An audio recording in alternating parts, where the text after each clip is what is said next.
Hello, hello everyone. Hello everyone. Hello everyone. Hello, hello, hello. And welcome. Good to see you today. Hello from Brazil and Milan. Yes, you are going to get the recordings of this event. We are right now 230 people live right now.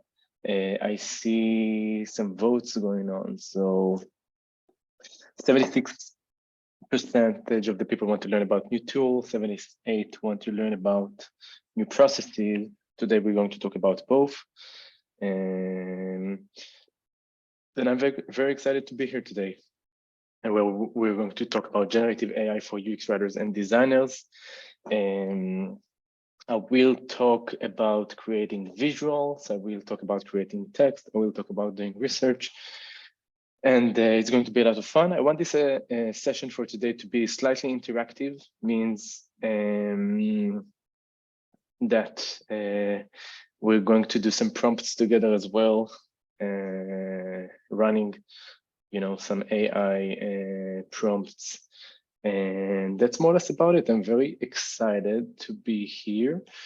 And let's go to the Midjourney bot. And yeah, all of the illustrations of this event were created by AI. A lot of the content of this event was also created by AI. I will talk about new tools, new processes, how to use them, and it's going to be a lot of fun. So all of the small robots that you're going to see here were created by AI, and it took me like a few minutes to create them. Which is pretty cool. I always wanted to have to be an illustrator. I wasn't the best illustrator. Now I can use AI to illustrate my stuff. That's pretty cool. So I will talk a bit about Midjourney today. It's not like the main. I just really like it on a personal level. So we'll hear about that. So let me stop sharing the results. Okay, I'm happy to hear that most of you came to learn about new tools and new processes, and I will share with you my insights as well from what was happening in the past few months. A lot of exciting stuff, indeed. Okay, so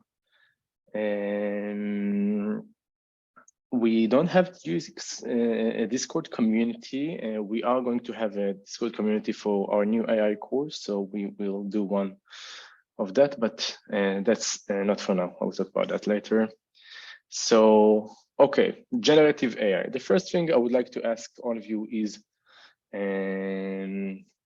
when you need to define the word prompt, how would you define it? Write to me in the chat. What is a prompt? This is a word that I'm having some difficulties to define. So I would love to know like your take. What is a prompt?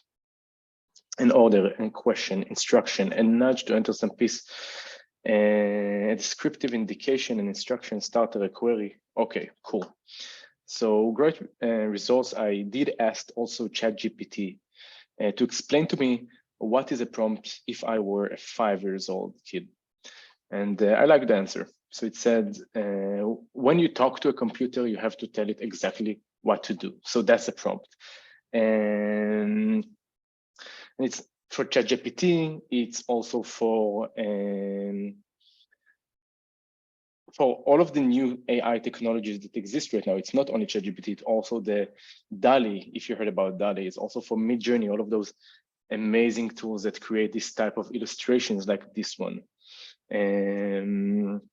So that is a prompt. For example, I told ChatGPT today, can you predict a new UX agency company concept without funding? So give me some concepts for UX agency. And it gave me, that's the prompt that I gave to the machine. Can you predict new UX agency company concept without funding?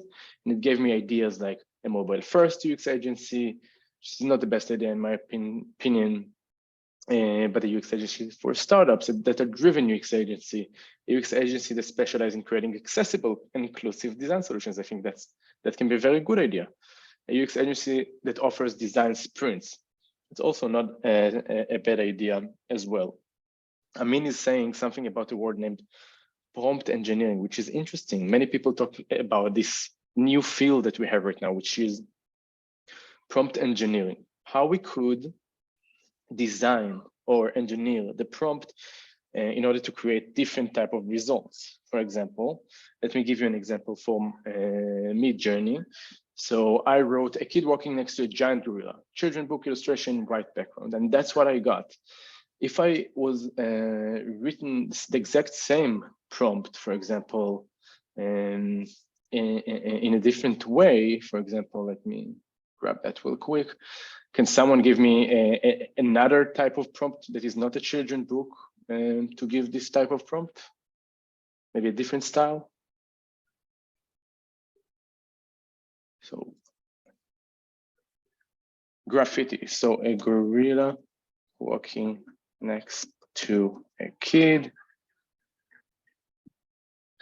And right. Oh, it was a giant gorilla, right? A giant gorilla walking next to a kid, white background. And I saw realistic. Okay, let's do a few of these. So let's do one like that. This tool, let's do also sci-fi. I will explain about this tool as well. And I do prompt. Imagine that's how you talk to Midjourney. Sorry, I can't see right now. I can't see it. So we have also minimalist. So let's do also minimalist. And now we have this is the first version. This is the realistic version, right? And in a few minutes, we're going to see a few more versions, like the sci-fi version, which is that one. And maybe we can do also the graffiti version. And let's do the graffiti.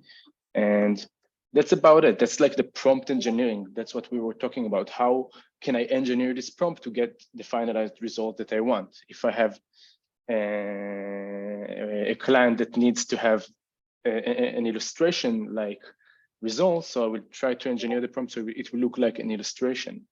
And yeah, someone said that and it have 3 legs. So yeah, Midjourney still have problems with legs and arms and stuff like that. So that's more or less about prompt engineering. I am very happy that you brought this topic.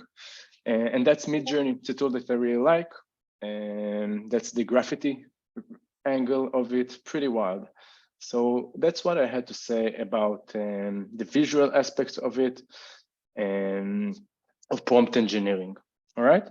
And it's interesting because once I found the right prompt and the right style, I could just modify it again and again until I find and just change the theme. So if let's say that I want to have a gorilla climbing on a building in a children's book illustration style, so we just change the theme, which is a gorilla climbing a building, children's book illustration, right background. So that's more or less prompt engineering when it comes to visual aspect, which is a topic that I'm not going to talk about too much today.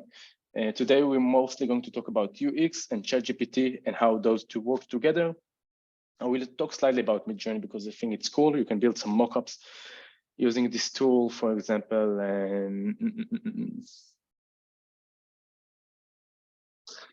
You could do like, okay, let's do UX mockup for a SaaS platform to book meetings. Okay, let's do dribble style. So you could add some cool concepts and mockups also using this type of tools. But I'm not going to talk too much about that today. We'll see the results afterwards. Just remind me in the chat and we'll check it out afterwards. And awesome. Hold on. Brilliant. So there you have it. And we hear 300 people in the audience. This is awesome. And I see some questions. I will answer some questions, but I want to move forward. So Oscar is saying a prompt also, okay. Jasmine, can you use AI art for children illustration book?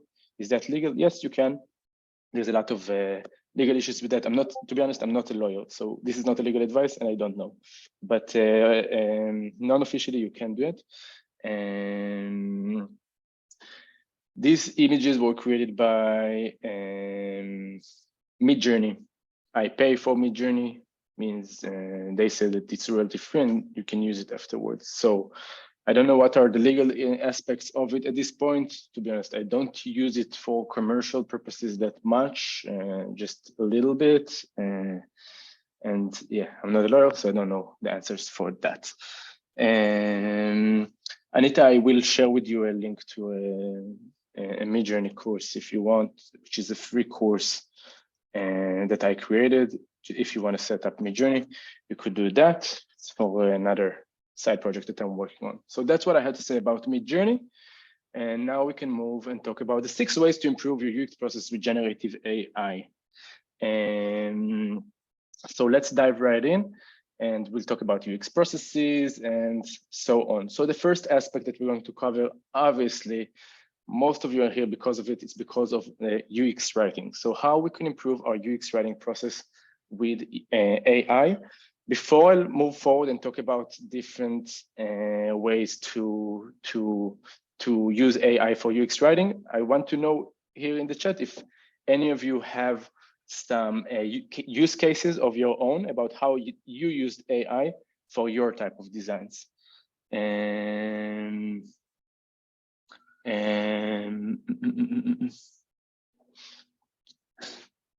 Okay. So Caroline is using WordTune. WordTune is a great tool. I use it a lot to rewrite as well. I just interviewed for our podcast the head of content at WordTune, and I recommend you to listen to that episode. ChatGPT for naming and idea generation. This is great, Kate. Jasmine, I have a UX writing workshop later today too. Clayton, convert the block text into CDAs for no more than X words. Idea generation, user research, idea naming to write email, localize small pieces of content for naming too. Awesome. So I am going to talk about how to write I'm going to share with you some prompts and the way that I found useful to use that type of prompts. So this is one example for error message. This is an example for an error message. Write error messages for a failed attempt to connect to a bank account in a peer-to-peer payment app, okay? So you tell the machine to write the error message for you. Now, in my experience, a lot of time, the first output is not the best result, okay? So this is the first output, error message result. Oops, we couldn't connect to your bank account. We're sorry, unable to connect. Some of that might be great, some of that is not that great. But what I want to talk about is the follow-up prompt. So follow-up prompt is extremely important. It's really important to talk to the machine and say, give follow-up prompts that will make it your outcome based more accurate. You want to engineer the prompt so it will be more accurate. So in this specific example, they told the prompt, the name of the bank is EasyB. The brand voice is young, but formal when appropriate. We prefer not to apologize or say the term oops, right? So I saw a lot of examples that I didn't like oops, I don't like this type of writing. I don't like it when it apologize. I don't say it's a bad type of writing, but I say it's not necessarily the best experience for me, and I wouldn't like to apologize in this specific error message. So I say we prefer not to. You just make it more accurate for your output, and that's both basically how you engineer your prompt. So prompt engineering is extremely important, and follow-up prompts as well. And that's the results. So the results are a bit nicer in my opinion. They actually use the name of the app, and which is great. Also, it starts also with the problem, and it's still apologizing. So ChatGPT is not the most accurate app in the world, and sometimes you will say to it something, and it will still do it anyway, and it will say it with confidence. So always take what you get from ChatGPT with a grain of salt. The fact that it says that, it doesn't mean that it's true, but it can give you some good ideas. The next example I would like to show you is writing CTAs. So in this example, I tell the app to create CTA buttons for pricing tiers in a scheduling app. So most of the examples for today are going to be for a SaaS product that I just invented for today. And I tell the machine to write CTA for a scheduling app. And that's and then it gives you the name of the tiers. Sorry, the CTA. Sign up for free, upgrade to basic, get premium access, contact us for enterprise. And basically you get all of the CTAs, which is also really useful. It can be very, very helpful as well. And Oscar is asking, the more specific you are, drives more accurate results. Yes, indeed. So sometimes you would like to go broad to brainstorm ideas, but sometimes you would like to go to get really accurate. So you would like to be as accurate as possible. Awesome. Naming stuff. So the first thing I would like to talk about is to name stuff. So I didn't want it only to write the CTAs. I wanted also to name the different tiers. So I told ChatGPT, please give creative names to every tier that is related to the actual product, which is a scheduling app. And that's what I got. So the free tier is starter or light, basic tier, organizer or simplicity, premium, efficiency or maximizer, enterprise, optimize or scale. I'm not saying it's the best results, but sometimes when you design a pricing page, for example, you do want to have some names for every package and you don't have them right off the bat. So just asking ChatGPT how to name it, put it over there as a placeholder and maybe rewrite it afterwards, that can be a very good idea. So naming stuff as well. Any questions about specifically about UX writing?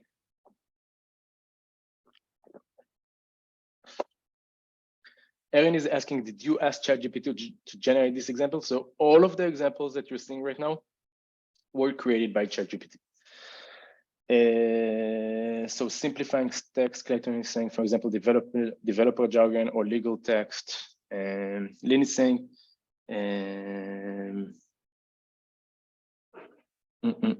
yes.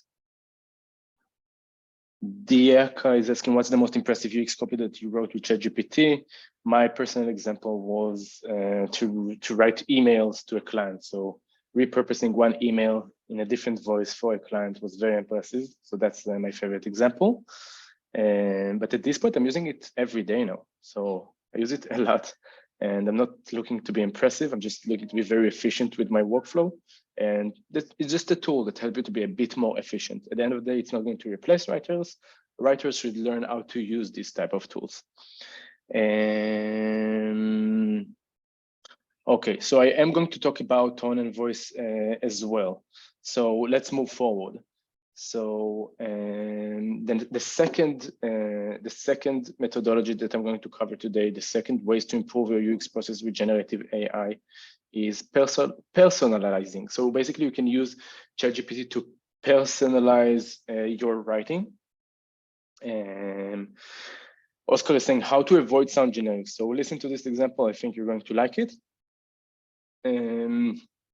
So first of all, placeholder text for example, testimonials. So let's say that I want to have testimonials on my page. And so I don't want to invent it myself, but I do want to have a testimonial section. So I can use it as also as a placeholder. So, and I want it to be in the tone of my clients. So I say to the machine, it's really interesting. Imagine you are a client of a scheduling app, SaaS product, and write a testimonial about its impact on your career. So that's what I asked. This is the result. As a user of, and I told the machine also that the name of the tool is Booker. So as a user of Booker, I cannot imagine going back to managing my schedule without it. The app has saved me countless hours every day by providing an intuitive, easy-to-use platform for scheduling and so on. So it wrote a testimonial for me. So this is also one example. You can also say, imagine that you are an X user and write in the type of your user, type of your persona, and then you could also ask something about that specific user. I will talk about that later on. Okay, what is talking about specific word count? I also got problems to get word count. I told it, hey, I want to do it only in 5 words, and I never got it in exactly 5 words. So that was pretty much difficult to me. Another thing is to repurpose, to make it more personalized. So, so I said to it, rewrite this headline for a hiking store so that it would appeal to snow hikers. And by the way, for some reason, I don't see the headline. I have it in ChatGPT. I can show it to you. And hold on. Yeah. Oh, the headline was your quickest link to the outdoors. So let's say that you're building a store for hikers, and the headline is your quickest link to the outdoors. So I told ChatGPT to repurpose it. I told it to rewrite the headline of a hiking store so that it would appeal to snow hikers only. And then it gave me these results. So discover your fastest connection to winter wilderness, connect with the snowy outdoors. So you can repurpose the text for a specific audience, like snow hikers. You had general hikers, now it's only for snow hikers. And that's how you do personalizations as well. And so repurposing also is a great technique that I love as well. Any questions before I'm moving to number 3, which is research?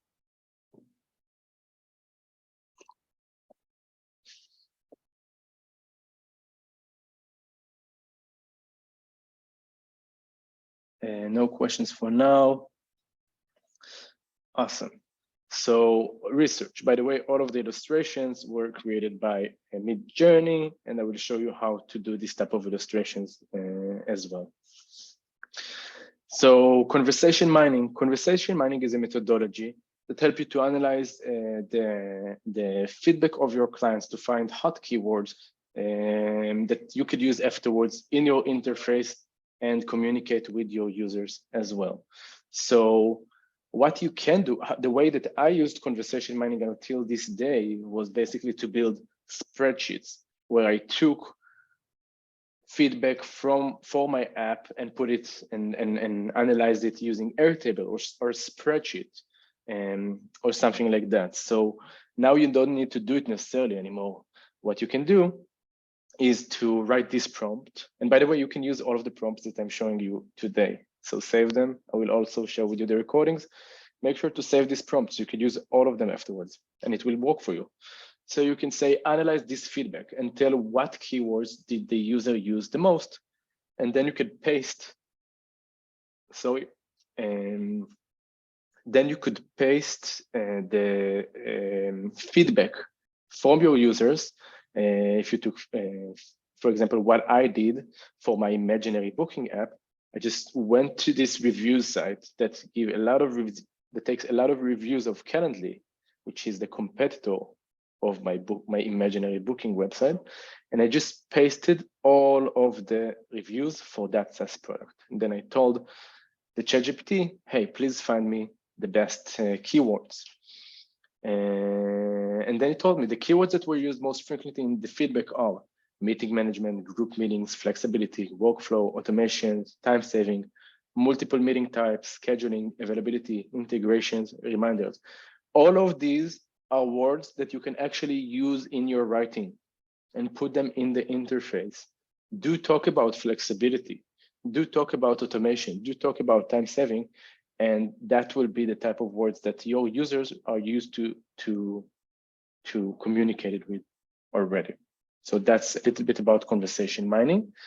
I'm not paying for ChatGPT Plus, so this is the free version of ChatGPT. So that's conversation mining. I see some students here in the audience. You know how hard was it to do conversation mining, and you know how time saving this process is right now. By the way, you can use it for other stuff, but I will talk about the other stuff soon. You don't have limit to the prompts. Okay, now I'm going to, you said that you're interested to learn about processes, but also about tools. So the next tool that I'm going to talk about is Firefly AI. Is there anyone here that is familiar with Firefly AI by any chance? Joe, what is Firefly AI? Let me just show you real quick. So basically Firefly integrate with my all of my Zoom meetings. It's not similar to Jasper. Let me open it real quick. So it basically it integrates with my Zoom meetings, and it's similar to Otter AI, correct? And basically you can go to a meeting, like this meeting, for example. This is a meeting by the UX Running Academy students. I wasn't in that meeting, and it automatically analyzes the conversation. It gives you the whole audio version of it. That's one. It uses AI to give you snippets about what the people talked about in the presentation and so on. It tells you if it was positive, neutral, or negative. It gives you tasks, for example, if there are tasks that are based on it, based on this conversation as well. And that's about that. But today I want to talk to you about a trick. So they have a feature named Ask Alfred, which is like an AI ChatGPT for your meetings. But what you can do, let's say that you're doing user interviews and you record them with that tool. So user interviews, different stakeholders interviews, and so on. You can have everything recorded, and then AI could do the recap for you. And then more than that, you can take the AI recap and say something like,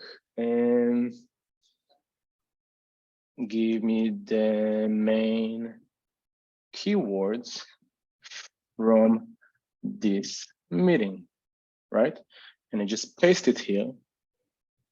And now I took a snippet of an actual conversation that we had, and I use AI to analyze that conversation. Okay, it mostly work with English for now. Ada is asking, isn't it dangerous? It might be, but I'm doing it only for me. I do the approval for every meeting that I want to document. So I invite the robot to join to meetings that I would like to document, like interviews and research related stuff. So yeah, it can analyze your presentation and so on, and you can actually see that it helped me to analyze words that were used, keywords that were used in this specific conversation. This is not the best example because it's not an interview with a user or something like that, but it could work really well with user interviews, stakeholders interviews, and general meetings like sales meetings even. If you're doing sales, if you're meeting with clients, if you're meeting with your boss, or people from your team. And Nikki is asking, can you use ChatGPT to analyze job posting to get keywords? That's a very good question, and I can definitely try. So let's do it. We'll go to LinkedIn for a random job posting. Let's just do it live because I wanted this session today to be integrated and to be flexible. So let's look for a UX writer job. And Gong is hiring a UX writer. So you just take the copy from here. Which kind of recap would you like to get from this job post? So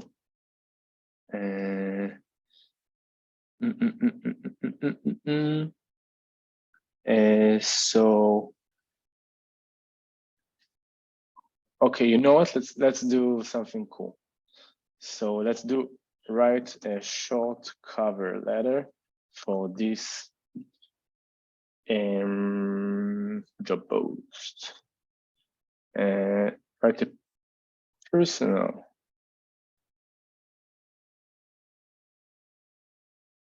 Did I write it? Yes, cover letter. Cool. Let's give it a shot.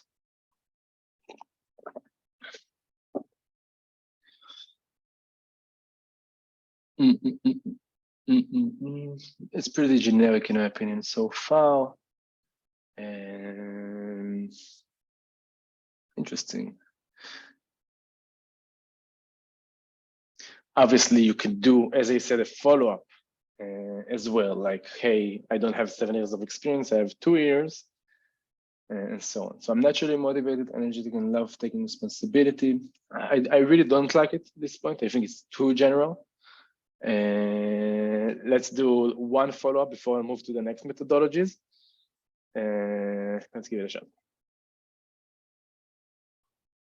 Yes, it's good for a template for sure, but let's even try to make it a bit better and make it shorter. Mention the fact that I have experience with a similar app named experience HubSpot, let's say HubSpot, and make it shorter. Let's say only 1 paragraph long. Okay, and let's see.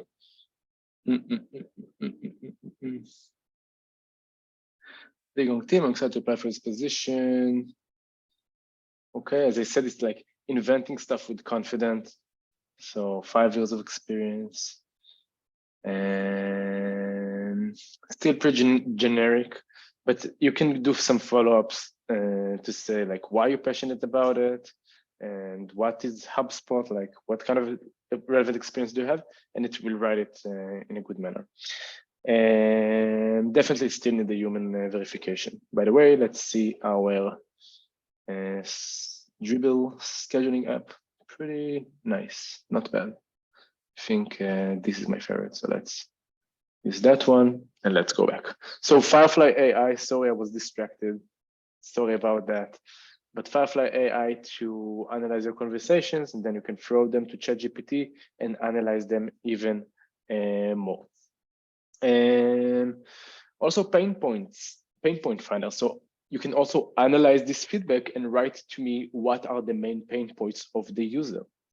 So the exact same feedback that I wrote for the keywords for the conversation mining, you can also use it to find the pain points. And when you know the pain points of your users, you can communicate in a better way with them.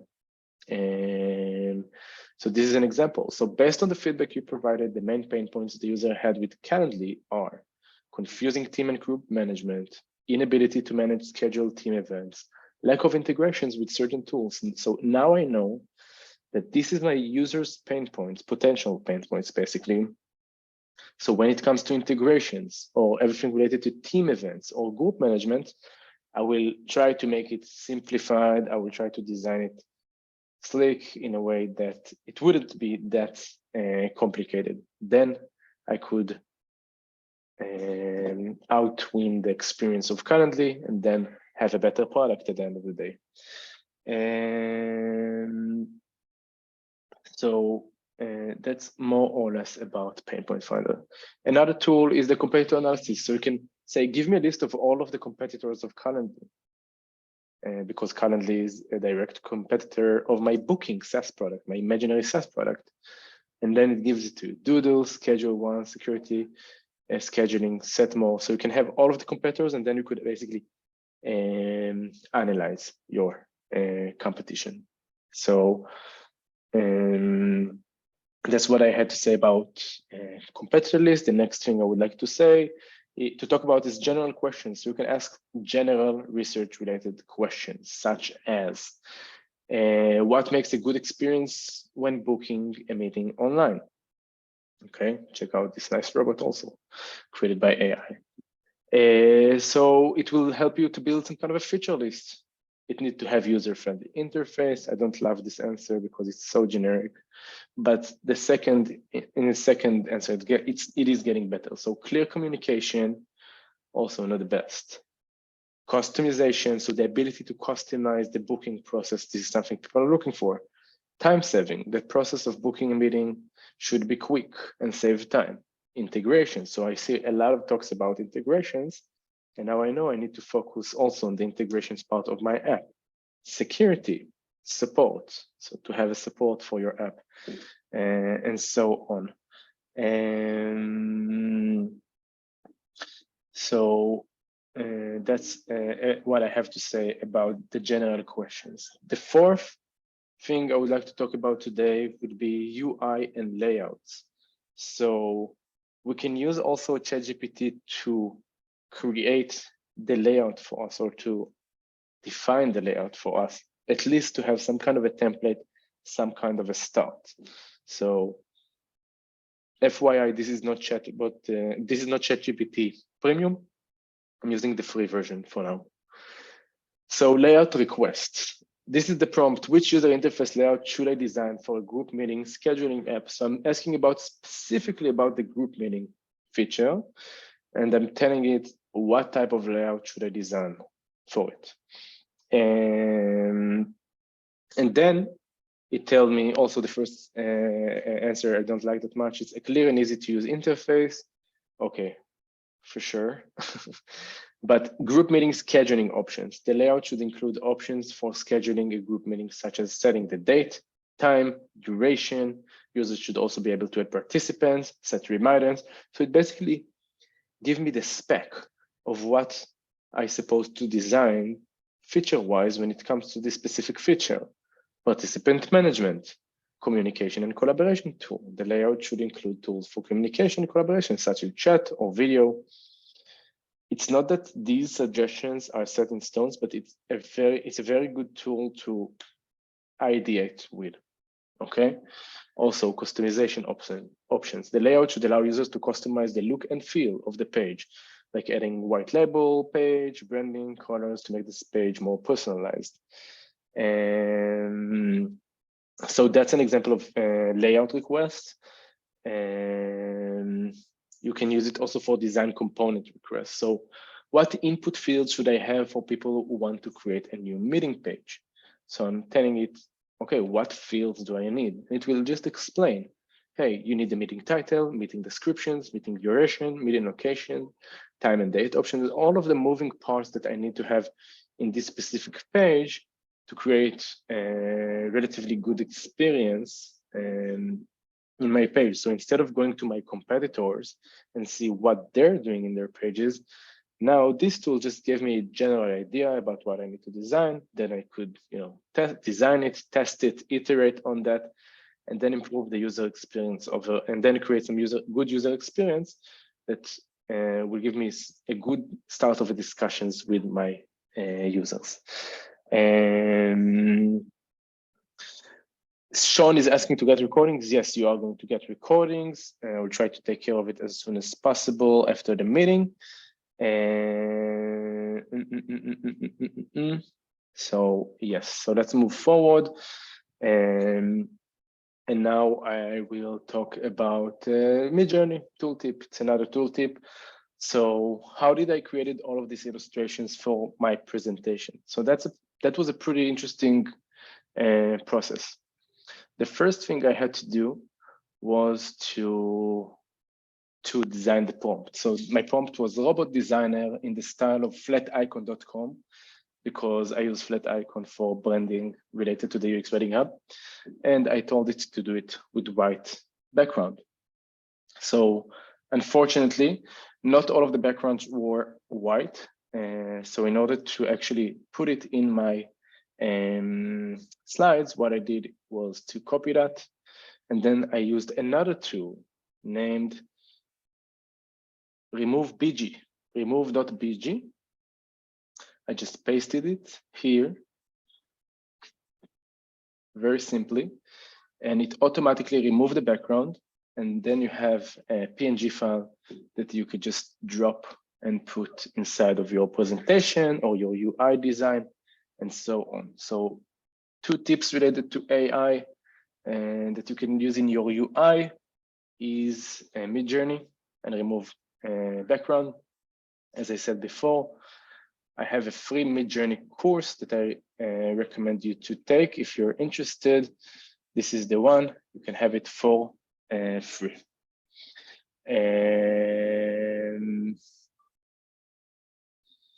So Julian is asking, people in the chat are worried about losing their jobs to the AI. Any thoughts on that? So in my opinion, the people that, you know what, I will just share with you a blog post that I published today for the UX Writing Hub. And I think you're going to like it because it's talking about the revolution that we're facing right now and why I don't necessarily think that people are going to lose their job. Okay, so check out this article. I think you're going to like it. It's talking about horse poop and a lot of other good stuff. It's fun. I really enjoyed writing it, so check it out. And so that's about this. It talks about the history of writers in tech, the AI tools that exist right now, and why I believe that if we learn how to use these type of tools, to be honest, I think that it will just benefit overall the world. But yeah, we might get replaced by robots. I'm not a future predictor necessarily, but check the article. I think it's good. And I see another person in the chat. Jennifer is asking, did you use AI to help you to write it? To be honest, AI gave me this specific headline that I love because I did talked about how in London, the smell of horse poop changed to the smell of gasoline when people start using cars instead of horses. And then AI gave me this headline, the sweet smell of progress, and I found it very funny. So that one is AI. So the process of working with AI, I find it's pretty awesome, to be honest, myself. And Clayton is asking, just for fun, can you also use ChatGPT to create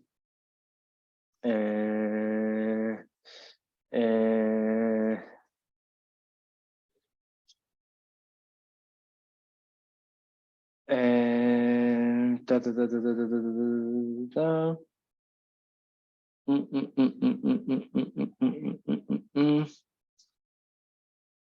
hold on.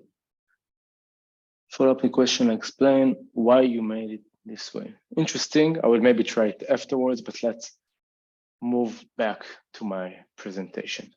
So that's a little bit about Midjourney and remove BG. I think those tools are pretty awesome, and check the free Midjourney course that I released for free, so more people could use this tool. I think it's a good tool. Number 5, UX methodologies. So people asking about the recordings. Yes, the recordings are going to be available. Awesome. So more UX methodologies. Let's move to user flows. So you can use AI, ChatGPT, to create potential user flows for people for your app, basically. So this is another prompt that I've created. Create a potential user flow for people who want to create a new meeting page with this app. I'm talking about my imaginary scheduling app. And then I told it to generate 3 different ideas. And this is one of them. So it actually gives you every part of the user flow, every part of the screen. And again, this is just a recipe. It's not the final result. It's just something that gives you something to work with. You can do less thinking and you can design on top of this idea, which is this specific flow where you need to create your meeting, then it sends you to log in or sign up. Then it lets you to create a page, then you need to select availability, and then and so on and so on. So it helps you to create a user flow. And this is also ChatGPT. Another thing that you can use, another methodology that is very common, is personas. So I told it, please send me 3 different enterprise personas that will use my scheduling app. And then it wrote it to me. It told me you have the first persona, that's the sales manager. And I told it specifically to write me the persona that why this persona is relevant to my app. I didn't say, hey, write me general persona, but write me the personas of my booking app, my scheduler app. And it gives me the first persona, which is the sales manager, the second persona, which is the HR director, and the third persona, which is the project manager. And it tells you how many people like that exist in the company, why they will use a tool like that, and so on. So that's more or less about personas. And the next methodology is ideation. So for example, I say something like, write to me the user story of the sales manager persona. I want to know what is the user story. And then it tells you, that as a sales manager, I want to create a new meeting page in order to schedule sales calls with potential clients. It tells you the journey and the story of the user, and which is also pretty cool idea. And then the last thing that I would like to talk about is to find blind spots in your designs. So a lot of time you want to design a new product, and then you have some blind spots about how it's going to be designed. So you ask for more use cases, like what other features would you add to our booking app? What else is missing? And then it tells you custom branding, advanced team management, meeting analytics, mobile apps. So it actually helps you to expand and create a better scheduling app eventually. So that's more or less the tips that I have for generative AI for UX writers and designers. I did give you access also to my Midjourney course. And now I will ask for 5 minutes of your time. So this message was brought to you by the UX Writing Hub, which is a company that I founded. The UX Writing Hub is one of the largest UX writing trainings in the world. We decided to incorporate a new type of content in all of our trainings. So we call it the AI Makers Lab. And the AI Makers Lab basically is our AI component for UX writers, where we take everything we learned from using AI in our design. We are also an agency, so we work with with different clients such as Fiverr and Checkpoint and McDonald's and so on. So we learn from working with clients, and we did a lot of experiments using AI tools to create better processes, and we've incorporated them in all of our trainings. So if you ever thought about taking our UX Writing Academy program, if you're interested to dive into UX Writing and become a UX Writing, so you can join our UX Writing Academy program, and then you will get access to the AI Makers Lab. This is a program that it's going to be launched in April. And it's a full-on training, 6 months, very intensive. It's mostly for people that want to get into the field. If you already work in the field, so I recommend you to take only the AI component of this course, which we released also as a standalone product. So we have a new course named the Generative AI for UX Writers. And we're going to launch it by the 10th of April.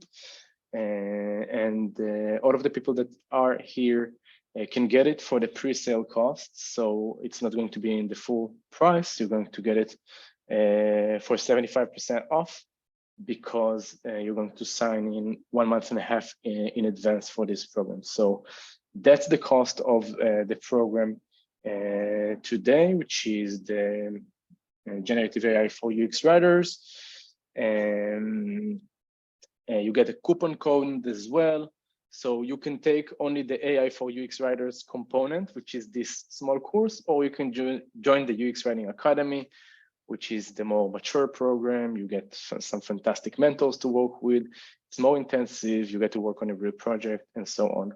Or you could just use and join this specific course. So that's about that.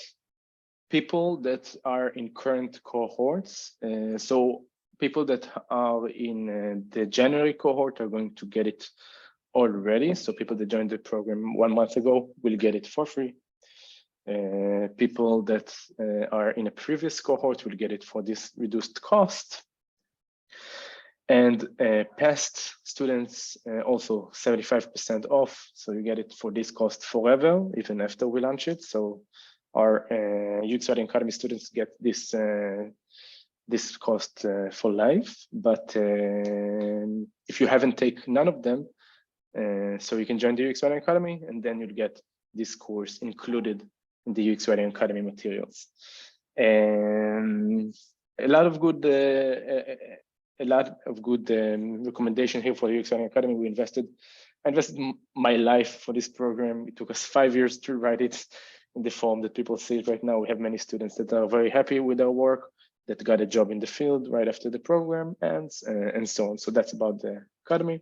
Or you can just join the Generative AI for UX Writers. Now it's time for questions.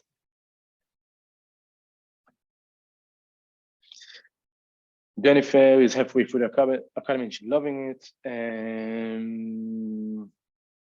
Kyle is saying, I'm currently UX Writing Academy student. Do I need to do anything to gain access to the AI course? No, you're going to get access to it already if you're in the January cohort. Jared is asking, are you concerned with the news that Google will rank AI generated text lower in search? Do you think we should avoid using it for our own writing? To be honest, it's very difficult to know if it was written by AI or not. There are also tools that do some kind of a decoy, and they trick the algorithms that knows that it's generated content. So it's like machines between one algorithm to another algorithm, but it's going to be a mess. I don't know exactly how it's going to work. John is asking about the October cohort. John, just write us an email if it's anyone from the cohorts that are running right now, just let us know. We'll give you access to it. Just email Ilana.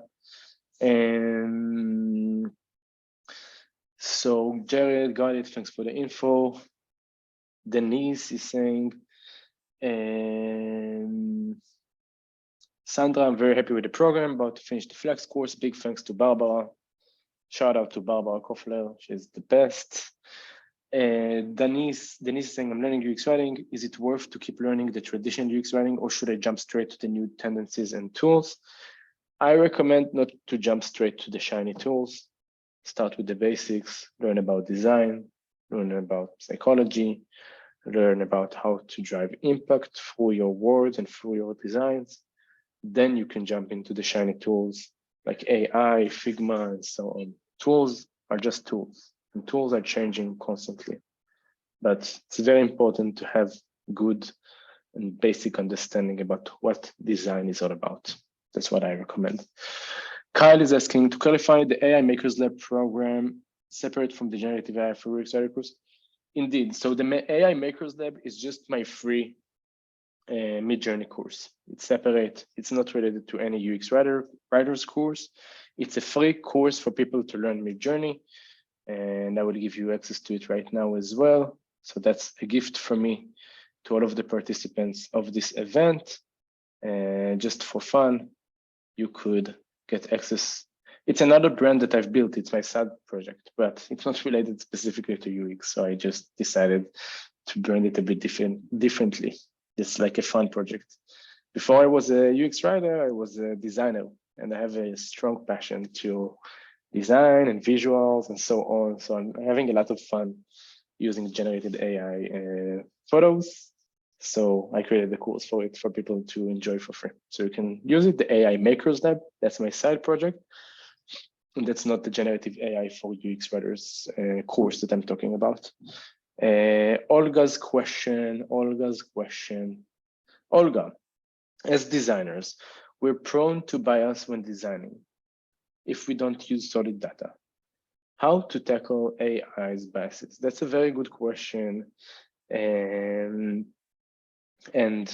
AI will have its biases.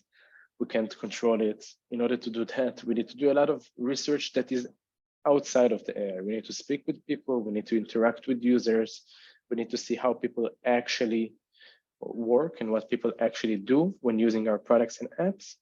The AI, as I said, is just a tool to help us to leverage our design process.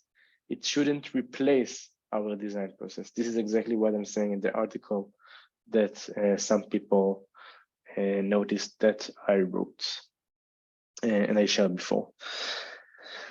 Caroline is asking, what is the difference between what we saw today compared to the Generative AI for UX Writers course? So in the Generative AI for UX Writers course, first of all, you're going to get exercises related to what we've learned today. So you're going to practice it yourself. You're going to get a list of prompts that are relevant for UX writers. We are also going to talk about another tool, which is the OpenAI Playground, which is a tool that never crashes, and it's a bit more modular. So let's dive into the Playground. It's a bit more technical. We do talk about it in the course as well. And hold on, let me just log into the OpenAI platform.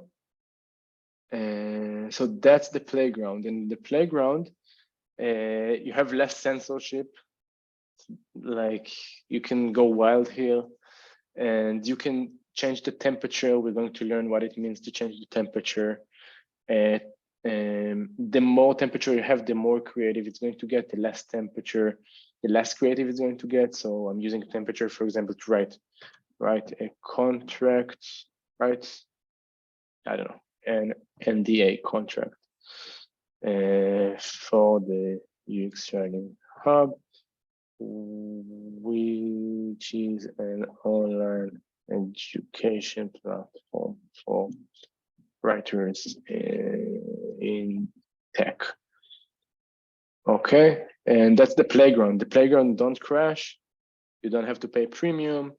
and it can create a contract for you. For example, you can change the maximum length and so on. So it's actually creating contracts for you. And so that's one. Or you can use full on temperature, and then it will get slightly more creative, maybe. I don't know. Let's give it a shot. And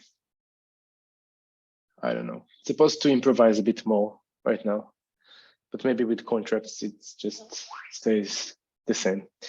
Anyway, we will talk about the OpenAI playground. We will talk about more tools, more processes, more case studies. We will talk about how to use voice and tone with the AI to repurpose text, more hands-on exercises, and so on. And we're launching this course by the 10th of April. Super excited about it. That's about it. So you can get 75% off if you sign in today. And so let's go back to the playground. Okay, so write to me a joke about a UX designer. Okay, let's change the length and let's make it 0 temperature. Let's see what's going to happen. What did the UX designer say when asked to design a website? I'll make it user-friendly. Okay, I don't know. Okay, it's not funny. Humor is another trait that is not that great for AI. Now we'll go to 1 temperature, which is supposed to be extremely more creative. Let's give it a shot. So why did the UX designer become an engineer? She wanted to make the user experience even better. I don't know. It's pretty terrible. What did the UX designer miss the party? She was too busy. I don't know, people, it's pretty bad.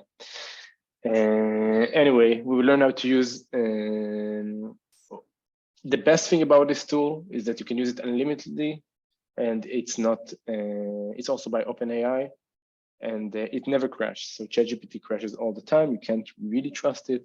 With this tool, you can trust. Clayton is saying, I bet robots find that funny. Probably. Yes, Wolf is saying temperature up, more creative in the writing. That's true.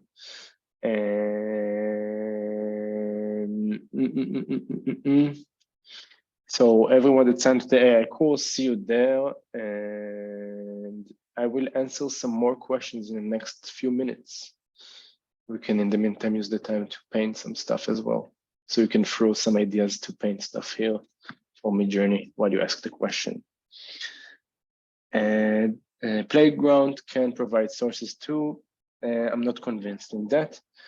I have another tool for you if you're interested in providing source. That one is WordTune Spice. Is there anyone here that is familiar with WordTune Spice? And that's a tool that can help you to amplify your writing. So let's say something like most UX designers are not working as UX writers as well. So you can use this tool to amplify. Sorry for the typos, by the way. I apologize for that. Okay. And then you add a spice, and you could, for example, give a statistical fact. Okay. So it will actually give you a statistic. Maybe, I don't know if it will work, but it will say there are estimated over 10,000 UX designers in the workforce according to Zipia. And then it actually give you the original data of it. So that's pretty awesome in my opinion, because a lot of time the issue with AI is that you don't trust the sources. This tool literally give you the sources of all of the statistics that it give you, which I think is pretty good. You can use it also to make a joke. Let's see if it's going to work. worry, there's still plenty of people to keep the UX in UX writing. Humor was never the best trait of the AI. Good thing we still have comedians. You can also give an analogy.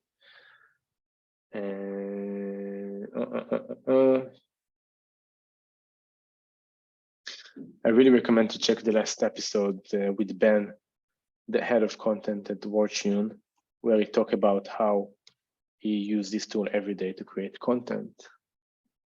So yeah, that's more or less about it. Let's do a prompt right now of a writer that is working with a robot. Children book illustration style. That's going to be the last illustration of this call today. And that's about it, everyone. So thank you for joining me for another session by the UX Writing Hub. My name is Yuval. I am the founder of the UX Writing Hub. I co-wrote the UX Writing Academy, which is our program that trained hundreds and if not thousands of people into UX writing. And now we add the AI Writing Lab, which is the AI component of our program. And we added it to the UX. Oh, that one is beautiful. Wow, this one is beautiful. And yes, so you're more than welcome to join our course. You get 75% off for joining it today. Or you can join the UX Writing Academy, which is another the 6 months program if you want to get into the field of UX writing. That's about it. See you in our next event. Stay tuned for next event. We have one event every month. And that's more or less about it. It was a lot of fun for me today to be here. And thank you. Ciao. Thank you, everyone. Thank you, thank you, thank you, thank you, thank you, thank you. Bye. Oh, and if you haven't took our free course, we have also the free course where we also added some AI components as well, and so on. Thank you. Ciao.